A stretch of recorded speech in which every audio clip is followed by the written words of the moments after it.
Welcome to achieve it with JoJo. इस video में हम NCERT क्लास 12th मैथमेटिक्स की एक्सरसाइज 13.3 के क्वेश्चंस करने वाले और इंट्रोडक्शन भी देखने वाले। तो ये एक्सरसाइज बेस्ड है बेस थ्योरम में। इस एक्सरसाइज को करने के लिए बेस थ्योरम आपको सीखनी ही पड़ेगी और बहुत इंपॉर्टेंट, बहुत मज़ेदार चैप्टर है। अभी तक हमने क्या सीखा? अभी तक हम प्रोबेबिलिटी कैसे निकालते थे कि कोई आपको इवेंट, कोई सिचुएशन दे देते थे कि हाँ ऐसी कोई सिचुएशन है, तो यहाँ पे ये कोई सिचुएशन होती थी और इस सिचुएशन का कुछ आउटपुट होता था। जैसे आपने कॉइन को टॉस किया तो कॉइन को टॉस करने से क्या आउटपुट होता था, या हेड्स या टेल्स। डाइस को थ्रो किया तो उसको थ्रो करने से क्या आउटपुट होता था, 1 2 3 4 5 6 कुछ ऐसे करके, या 2 बार डाइस रोल कर लिया, या एक बार कॉइन टॉस किया, हेड आया तो डाइस थ्रो कर दिया। मतलब कुछ ऐसे कॉम्बिनेशन ऑफ इवेंट स्टडी किए थे और कुछ आउटपुट आता था। अब इस आउटपुट की, ये जो आउटपुट था इसकी हमें प्रोबेबिलिटी निकालनी होती थी। फिर 13.2 में आके हमने क्या सीखा? 13.2 में थोड़ा सा और आसान कर दिया कि चलो कुछ गिवन दे देते हैं, कोई सिचुएशन पहले से ही गिवन दे देते हैं कि आउटपुट की प्रोबेबिलिटी तो आपको निकालनी ही है, गिवन दैट कि ये चीज़ हो चुकी है, गिवन दैट कोई चीज़ हो चुकी है, कोई थोड़ा सा पार्ट हो चुका है, ठीक है, ऐसा कुछ था। अब बेस थ्योरम कहाँ पे अप्लाई होती है, ये मज़ेदार चीज़ है। अब ये कोई इवेंट होता है, ठीक है, यहाँ पे कुछ और इवेंट होता है और यहाँ पे आउटपुट है। अब बेस थ्योरम वहाँ पे ऐसी सिचुएशंस में मोस्टली अप्लाई होती है जहाँ पे आउटपुट अब ना इस वाली पूरी एक्सरसाइज में आपको गिवन होगा। पहले क्या होता था कि आउटपुट की प्रोबेबिलिटी आपको निकालनी होती थी। अब क्या है कि आउटपुट आपको पता है कि हाँ ठीक है, जैसे बैग्स में से बॉल्स निकालने, तो बॉल आ गया कोई रेड कलर का या ब्लैक कलर का, तो आपको पता है कि ये चीज़ आपके पास आ चुकी है। जैसे फॉर एग्जांपल ये जो पेन है, इसमें से कोई पेन सिलेक्ट करना है, ठीक है, तो अब आपको आउटपुट पता है कि ब्लैक पेन सिलेक्ट किया है, ठीक है, ब्लैक पेन सिलेक्ट किया है। पर आपको अब प्रोबेबिलिटी किसकी निकालनी होगी? प्रोबेबिलिटी निकालनी होगी इस चीज़ की, ये जो बीच में इवेंट आया, ठीक है। जैसे अभी समझो, फॉर एग्जांपल यहाँ पे देखो, ये एक एग्जांपल है, बहुत अच्छा सा एग्जांपल है। इस एग्जांपल में क्या है, 2 बैग्स दिए हुए हैं, 2 बैग्स दिए हुए हैं, 2 बैग्स है जिसमें इस एक बैग में कितने हैं, 3 रेड बॉल्स है और 4 ब्लैक बॉल्स, टोटल 7 बॉल्स, ठीक है। अब बैग 2 में, सेकंड बैग में क्या करा, 5 रेड बॉल्स डाल दिए और 6 ब्लैक बॉल्स डाल दी। देखो पूरी इन्फॉर्मेशन आपको पहले से ही गिवन है कि हाँ देखो इस बैग में इतनी चीज़ें हैं, इस बैग में इतनी चीज़ें हैं। अब होता क्या है इवेंट, ये क्वेश्चन वैसे आपका एक्सरसाइज का क्वेश्चन है, ये अगर आप देखोगे यही चीज़ का मैंने डायग्राम बनाया। अब क्या करते हैं कि इन दोनों बैग्स में से रैंडमली, ठीक है, हमारी आंखों पे पट्टी बंधी है तो रैंडमली कोई बॉल चूज़ कर लेना है, ठीक है। मान लो ये बॉल जो हमने चूज़ किया ये आ गया रेड बॉल, ठीक है। हमें आउटपुट पता है, अब देख रहे हो वो सिचुएशन आ गई। हमने पहले यहाँ पे बैग चूज़ किया होगा, कोई जब आंखों पे पट्टी बंधी हुई थी, कोई भी हमने रैंडमली बैग चूज़ किया होगा और उस बैग में से भी कोई बॉल चूज़ किया होगा, ठीक है। फिर सेकंड क्या आ गया, चूजिंग, मतलब कोई बैग चूज़ किया होगा और हमने यहाँ पे कोई भी बॉल चूज़ किया होगा और यहाँ पे रेड बॉल आया, आउटपुट क्या है, रेड बॉल आया है, ठीक है।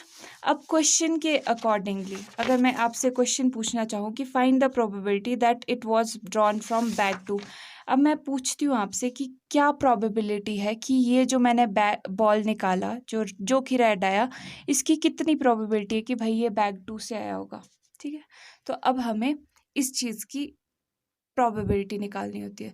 तो आप सिचुएशन का डिफरेंस देखो, यहाँ पे हमें आउटपुट की जगह इनमें से कोई इवेंट जो भी हुआ है, ठीक है, इसकी प्रोबेबिलिटी निकालनी होती है, ठीक है। आउटपुट हमें पता है कि आउटपुट क्या आया है, और मोस्टली लाइफ में सिचुएशंस में ऐसा ही होता है, जब आप कोई एक्सपेरिमेंट करते हो कोई साइंस का, तो आपको आउटपुट काफ़ी जगहों में पता होता है, काफ़ी में तो नहीं भी पता होता, पर काफ़ी चीज़ों में आपको पता होता है आउटपुट।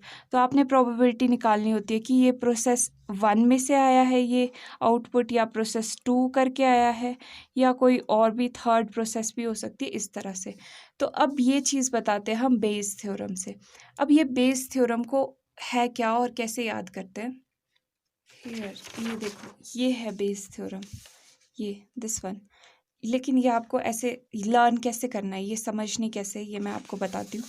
ये हम समझेंगे, लर्न भी करेंगे, पर पहले इस क्वेश्चन को सॉल्व करना देख लो एक बार, क्योंकि ये क्वेश्चन आ गया ना, जैसे इसको सॉल्व कर रहे हैं तो आपको बेस थ्योरम सब चीज़ें आपको अच्छे से आ जाएगी। अभी देखो, ये सिचुएशन आपको याद होगी, क्या था कि बैग में हमने कुछ बॉल्स डाले और रैंडमली आंखों पे पट्टी लगा के रैंडमनेस आ गई। हमने फिर कोई बैग चूज़ किया, कोई भी अपनी मर्जी से बैग चूज़ किया और उसमें से हमने बॉल निकाली, और वो बॉल अब हमें पता है कि वो रेड बॉल है, ठीक है, रेड कलर की बॉल है। तो अब क्या प्रोबेबिलिटी है कि वो जो बॉल निकाली है वो बैग 2 में से, ठीक है, ये चीज़ हमें फाइंड आउट करनी है। तो हम क्या करेंगे, हम सबसे पहले इवेंट्स को नाम दे देंगे। इवेंट E1 लिख लेते हैं कि बैग 1 में से चूज़ किया है, और इवेंट E2 नाम दे देते हैं कि बैग 2 को हमने चूज़ किया है। तो E1, अब 2 बैग्स है, ठीक है, 2 बैग्स है, तो फर्स्ट बैग को चूज़ करने की प्रोबेबिलिटी कितनी हो जाएगी, 1/2। 1 बैग हमारे फेवर में ना, ये बैग 1 है और ये बैग 2 है, तो बैग 1 को चूज़ करने की प्रोबेबिलिटी कितनी हो गई, 1/2। फिर सेकंड बैग को चूज़ करने की प्रोबेबिलिटी कितनी होगी, ये भी 1/2, क्योंकि सेकंड बैग एक ही है ना, ये एक ही बैग है, आउट ऑफ टोटल कितने, 2 बैग्स में से चूज़ करना है, तो ये, ठीक है, दोनों को चूज़ करने की प्रोबेबिलिटी हाफ हाफ है। अब सेकंड इवेंट क्या हुआ, सेकंड इवेंट हुआ कि हमने एक बॉल चूज़ किया, ठीक है, अब हमने ये बॉल, अब हमें तो रेड बॉल से मतलब है, दूसरे बॉल से कोई मतलब नहीं है, तो हमने कौन सा इवेंट ले लिया, हमने इवेंट ले लिया, event of drawing a red ball, ठीक है, क्या है, event of drawing a red ball, कि हमने जो बॉल चूज़ किया है वो एक रेड बॉल है। अब इसकी प्रोबेबिलिटी कितनी है कि हमने एक रेड बॉल चूज़ किया है, गिवन दैट हम फर्स्ट बैग से चूज़ कर रहे हैं, ठीक है, फर्स्ट बैग से चूज़ किया है। अभी देखो, थोड़ा सा पेशेंस रखो, क्योंकि अगर आपको ये आ गया ना, आपको अच्छे से समझ आ जाएगा। फिर प्रोबेबिलिटी, ये फर्स्ट बैग से हमने रेड बॉल चूज़ करने की कंडीशनल प्रोबेबिलिटी निकाल ली, कि अगर क्या है, गिवन क्या है कि हम फर्स्ट बैग की अभी सोच रहे हैं, ज़्यादा नहीं सोच रहे, कि अगर हम फर्स्ट बैग से रेड बॉल निकालें तो उसकी प्रोबेबिलिटी कितनी है, अगर हम सेकेंड बैग से निकाले तो वो ऐसे लिख देते हैं, ठीक है, ओके। तो इसकी प्रोबेबिलिटी क्या आएगी, ये क्या लिखा हुआ है कि हमने ये जो रेड बॉल निकाली है ये बैग 1 से निकाली है। अब रेड बॉल बैग 1 में कितनी थी, ये देखो यहाँ पे देख लो, बैग 1 में कितनी रेड बॉल्स है, 3 रेड बॉल्स है, आउट ऑफ टोटल कितनी, टोटल 7 थी, तो ये प्रोबेबिलिटी आ गई 7, ओके। अब देन नेक्स्ट क्या है, रेड बॉल्स निकालनी है फ्रॉम बैग सेकंड। अब ये सेकंड बैग है, इसमें कितनी रेड बॉल्स है, टोटल 5 है, 5 रेड बॉल्स ओवर टोटल कितनी है, रेड ब्लैक सब मिला के 11, ठीक है, ये प्रोबेबिलिटी भी आ गई। अब बेस थ्योरम कैसे अप्लाई करते हैं, बेस थ्योरम में अब क्वेश्चन हमसे क्या पूछा है, हमारे से क्वेश्चन पूछा है कि अब ये बात बताओ आपकी जो सेकंड बैग है E2, ठीक है, सेकंड बैग से निकालने की प्रोबेबिलिटी क्या है, given that ball is red. अब ये चीज़ हमें गिवन है कि दिस बॉल इज रेड, ये गिवन है, दिस इज गिवन, ये है गिवन दैट, और प्रोबेबिलिटी किसकी निकालनी है कि bag is bag 2, bag is bag 2, ठीक है, ये चीज़ निकालनी है। तो अब इसमें क्या करते हैं, देखो हम सबसे पहले जैसे कंडीशनल प्रोबेबिलिटी में लिख लेते थे ना, हम ये क्या लिख लेते थे, E2 इंटरसेक्शन A के लिए जैसे हम लिखते थे, वैसे ही बस हमने यहाँ पे लिखना है, ठीक है। इसको कैसे लिखेंगे, प्रोबेबिलिटी ऑफ सबसे पहले E2, then probability of A, after इसके बाद ही आई ना इसकी टर्न, ठीक है, ओके, ओवर। अब ये तो यहाँ पे हमने हमेशा कौन सी चीज़ लिखनी है, इस वाली के कॉरेस्पॉन्डिंग चीज़ लिखनी है, और इसके नीचे क्या लिखेंगे, इसके नीचे लिखेंगे टोटल प्रोबेबिलिटीज़, वो क्या होती है, वो कैसे लिखेंगे, अब टोटल इवेंट्स कितने हुए थे, E1 और E2 ही था ना, तो मतलब ये E1 के लिए भी ऐसी चीज़ हमने E1 के लिए भी लिखनी है और यही सेम चीज़ E2 के लिए भी लिखनी है। अब देखो E1 के लिए कैसे लिखोगे, सिंपल E1 कर दो ना हर जगह पे E2 की जगह, प्लस E2 भी चाहिए ही चाहिए तो E2 भी लिख लेते हैं, ये अभी प्रैक्टिस करेंगे तो और आ जाएगा, डोंट वरी। अब इसको जब आप वैल्यूज़ पुट करेंगे इसमें सारी की सारी वैल्यूज़, ये देखो प्रोबेबिलिटी E2 की कहाँ है, कहाँ निकाली, ये देखो E2 की 1/2 और A after E2 has occurred 5/11 over this thing, ये प्लस ये, ठीक है। ये देखो 1/2 इंटू 3/7 प्लस 1/2 इंटू 5/11। तो इन सबको जब आप सॉल्व कर लोगे, देख लो क्या आ गया, कहाँ सॉल्व तो किया हुआ है यहाँ पे मैंने, ये देखो ये सब चीज़ें जो सॉल्व करके ये चीज़ आ जाएगी आपके पास। तो बस इतनी सी चीज़ है बेस थ्योरम में जो क्वेश्चंस आते हैं। तो क्वेश्चंस में जो हम करते हैं ना, क्या करते हैं कि पहले प्रोबेबिलिटी निकालते हैं इवेंट के होने की, ठीक है। फिर उसके बाद गिवन मतलब कि जो चीज़ पूछी होती है ना, जो चीज़ पूछी होती है उसकी प्रोबेबिलिटी भी निकाल लेते हैं हर केस को चेक करके, ठीक है, हर इवेंट को। ये अभी देखने में टफ लग रहा होगा बट ये है बहुत आसान, ठीक है। मतलब पैटर्न आप यही याद रखो, यही पैटर्न आपको याद हो जाए ना, बस सारे क्वेश्चंस ऐसे ही होते हैं। अच्छा, अब यहाँ पे ये देख लेते हैं, अब आपको ये बहुत अच्छे से समझ आ जाएगा। ये यहाँ पे क्या लिखा है बेस थ्योरम में, ये बेस थ्योरम में ये लिखा है कि किसी भी इवेंट E आई, कोई भी इवेंट E आई, जैसे यहाँ पे क्या हुआ था E2 हुआ था, ठीक है, सेकेंड इवेंट की प्रोबेबिलिटी निकालनी थी। Given that A has already been occurred, उसकी प्रोबेबिलिटी आप कैसे निकालोगे, प्रोबेबिलिटी ऑफ E आई जो भी यहाँ पे इवेंट है, ठीक है, उसकी प्रोबेबिलिटी, देन प्रोबेबिलिटी, ये देखो मैच कर पा रहे हो ना, देन प्रोबेबिलिटी ऑफ ए, यही चीज़ after E I has occurred, मतलब ये चीज़ हैज़ अकर्ड, ठीक है, ओवर। अब यहाँ पे समीशन लगा हुआ है, समीशन का मतलब जितने भी इवेंट्स है, यहाँ पे J1 to N है ना, मतलब इवेंट्स जितने भी है, हो सकता था कि आपके पास यहाँ पे तो 2 इवेंट्स है तो हमने 2 के लिए ये सम अप किया। अगर यहाँ पे 3 होते तो हम यहाँ पे ऐसे लिख देते, मतलब J की जगह 1 लिखते पहले, फिर 2 लिखते, फिर 3 लिखते, यही चीज़ हो रही है। ओके, ये फॉर्मूला आपको थोड़ा सा प्रैक्टिस करवाएंगे, रुको प्रैक्टिस करवाती हूँ। अभी आपने एक चीज़ करनी है, ठीक है, वीडियो को पॉज करना थोड़ी देर बाद, रुको अभी मत करना। आई की जगह पे आप वन डाल के देखो, वन डाल के लिखो, ये खुद से लिखो कि अगर इवेंट 1 के लिए आपने प्रोबेबिलिटी निकालनी होती तो आप कैसे लिखते, ठीक है। एक बार खुद से यहाँ से देख के लिखो, फिर आप खुद से ट्राई करो, ठीक है। ये देखो कैसे लिखोगे E1। अब ये सोच के लिखो कि पहले इवेंट E1 हो गया, ठीक है, फिर ए की टर्न तो इसी के बाद आई ना, पहले इसका नंबर आया, फिर ए का नंबर इसके बाद आया, किसके बाद आया, ठीक है। तो ये ऊपर का काम तो हो गया।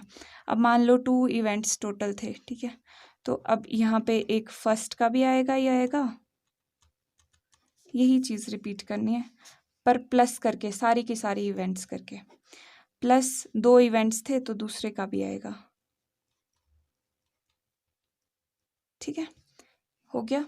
ओके, अब आप लिखो यही बेस थ्योरम, इवेंट E2 के लिए ट्राई कर लो। अब E2 लिख करके ट्राई करो, ठीक है, या कोई और नंबर लिख के ट्राई करो, चलो फटाफट से ट्राई करो ऐसे।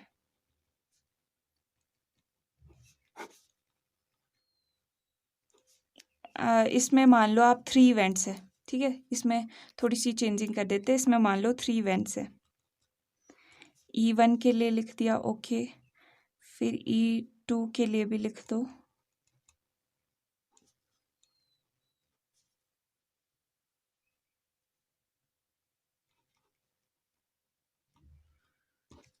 E3 के लिए इस तरह से, ठीक है।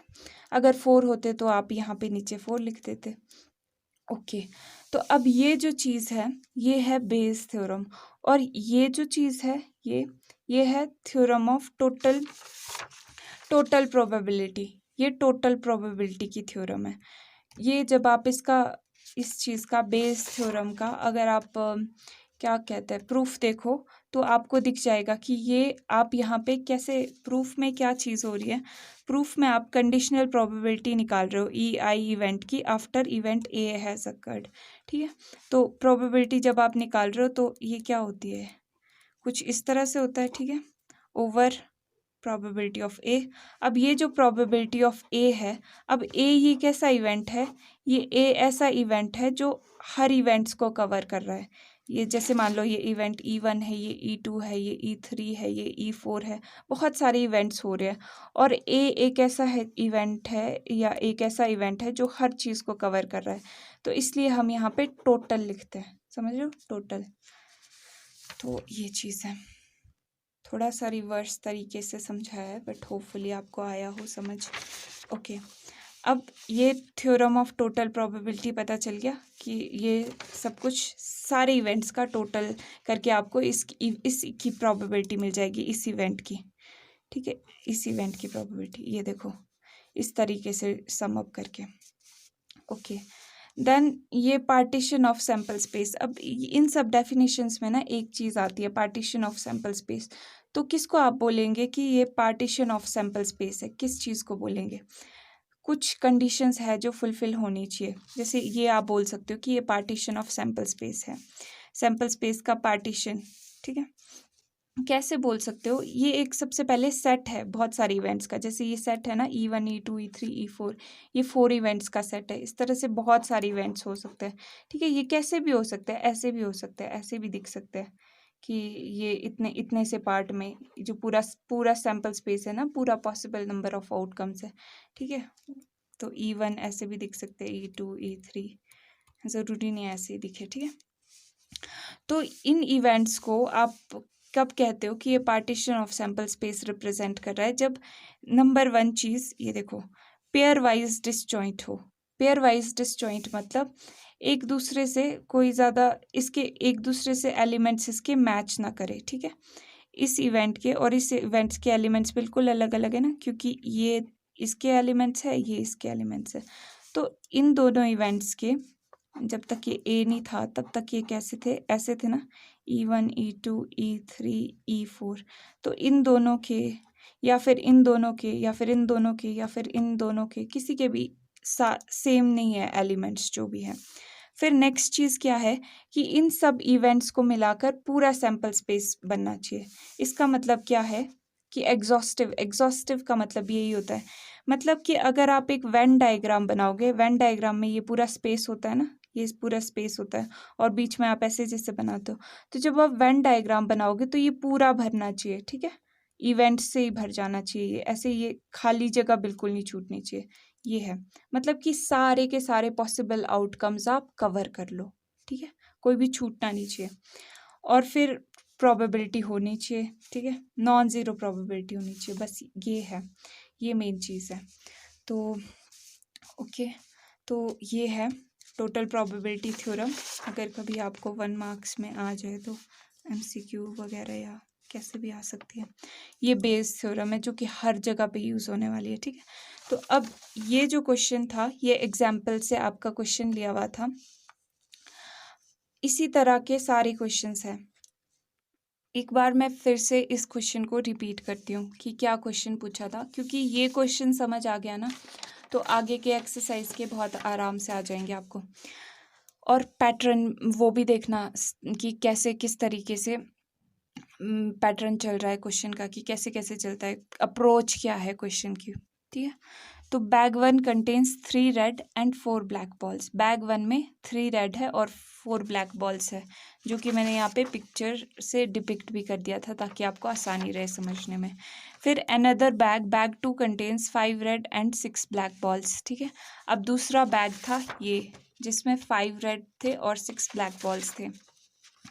1 ball is drawn at random from one of the bags. कोई एक बॉल रैंडमली ड्रॉ कर लिया गया था इन दोनों में से किसी भी एक बैग से, and it is found to be red. और वो क्या हमने निकाला था, वो जो बॉल था वो किस कलर का था, रेड कलर का। Then find the probability that it was drawn from bag 2। अब आउटपुट हमें पता है, हमें बताना है कि हमें ये प्रोबेबिलिटी बताओ आपकी सेकंड बैग में से निकालने की क्या प्रोबेबिलिटी है कि वो जो रेड बॉल निकला है वो सेकंड बैग में से निकला है, ठीक है। तो अब हमने सबसे पहले क्या कर देना है, इवेंट्स लिख देना है कि E1 क्या इवेंट हुआ, E2 क्या इवेंट है, A क्या इवेंट हम बोल रहे हैं, ठीक है। कोई और नाम भी दे सकते हो आप, बट हमने यहाँ पे E1 E2 और A सब कुछ डिक्लेयर कर दिया कि E1 है बैग 1 से, क्योंकि अपने माइंड में ना क्लैरिटी रखना। सबसे पहले हमने क्या किया कि हमने कोई बैग चूज़ किया होगा ना उन दोनों में से, जब रैंडमली चूज़ किया है तो कोई बैग चूज़ किया होगा जब आँख पे पट्टी लगी होगी, फिर उसके बाद उस बैग में हमने अपने हाथों से कोई बॉल पिक किया होगा, ठीक है, फिर से वो सेकेंड इवेंट हुआ होगा इस तरीके से। तो इवेंट 1 क्या है, चूजिंग बैग 1। अब हो सकता है कि हमने बैग 2 चूज़ किया हो तो वो भी कवर कर लेते हैं, E2 be the event of choosing bag 2। अब नेक्स्ट इवेंट क्या था जो और अगला इवेंट था, वो था कि हमने एक रेड बॉल चूज़ किया। ब्लैक भी लिख सकते थे पर ब्लैक का हमें काम नहीं है यहाँ पर, क्योंकि पूछा तो रेड बॉल के लिए ही है, आउटपुट हमें पता है, तो हम इतना टाइम नहीं वेस्ट करेंगे किसी भी क्वेश्चन में। तो ये है event of drawing a red ball. Okay, फिर हमने इनकी प्रोबेबिलिटीज़ निकाल दी। अभी देखो क्या किया, सबसे पहले हमने कर दिया डिक्लेयर, हाँ लिखो यहाँ पे लिख देती हूँ। सबसे पहले हमने बता दिया, लेट कर लिया E1 क्या चीज़ है वो लिख दी, E2 क्या चीज़ है वो लिख दी, A क्या चीज़ है वो लिख दिया। देन हमने प्रोबेबिलिटीज़ निकाली इनकी सारे इवेंट्स की, E1 की निकाली प्रोबेबिलिटी, E2 की निकाली। फिर ये जो इवेंट हुआ था, ठीक है, जो हमें पता है कि हमें ये आउटपुट चाहिए, पर हमने देखना है ना, एनालाइज करना है कि कौन से बैग में से निकालने से क्या चीज़ आएगी, क्योंकि अल्टीमेटली तो हमें अपोजिट निकालना है। फिर A/E1। अभी हम रेड बॉल, ये देखो इसमें और इसमें डिफरेंस मैं आपको बताती हूँ कि इसमें और इसमें क्या डिफरेंस है। देखो ऐसे लिख दिया आपने और ये चीज़ें आपने निकाल देनी है। इसको चाहे आप ना रफ में अपने माइंड में बना लो, मैप कर लो कि कैसे, अगर आपको ये एक्सरसाइज टफ लगती है ना, ये आप ऐसे ही लिख लो, ठीक है, आपको ताकि आइडिया हो जाए। अब ये देखो, ये चीज़ और ये चीज़ देखने में थोड़ी थोड़ी सेम लग रही है, पर इसमें डिफरेंस क्या है, ये रेड बॉल निकालने की प्रोबेबिलिटी है, समझ रहे हो, चूज़ करने की प्रोबेबिलिटी, कि रेड बॉल चूज़ करने की प्रोबेबिलिटी क्या है, गिवन दैट कि बैग 2 है, ठीक है। ऑलरेडी हमने बैग 1 को यहाँ पे साइड किया हुआ है, हम बैग 2 पे ही फोकस कर रहे हैं यहाँ पर, ठीक है, कि बैग 2 में से निकालने की प्रोबेबिलिटी क्या है रेड बॉल को। और यहाँ पर क्या है, यहाँ पर हम बैग 2 को चूज़ करने की प्रोबेबिलिटी निकाल रहे हैं, given that ball is red, ठीक है। तो इसमें कभी कंफ्यूज मत होना, एक चीज़ मत समझना इसको, ठीक है, क्योंकि थोड़ी हो सकता है आपको कन्फ्यूजन हो यहाँ पे। तो अब ये फिर बाकी आप फॉर्मूला लिख दो। अब फॉर्मूला कैसे लिखते हैं, पहले E2 वही, then probability of A after E2 has occurred, क्योंकि A की टर्न तो E2 के बाद ही आएगी, ओवर, ऐसे आप याद रख सकते हो, याद रखने के लिए। अब इवेंट्स 2 थे तो ये चीज़ लिख लो, प्लस E2। तो ये चीज़ आपने प्रैक्टिस कर लेनी है। जब आप ये चीज़ बिल्कुल अच्छे से प्रैक्टिस कर लोगे, दूसरी वीडियो में हम सारे के सारे क्वेश्चंस मतलब जितने हो पाए उतने करने की कोशिश करेंगे। वीडियो को लाइक शेयर सब्सक्राइब ज़रूर करना चैनल को। Okay, bye bye.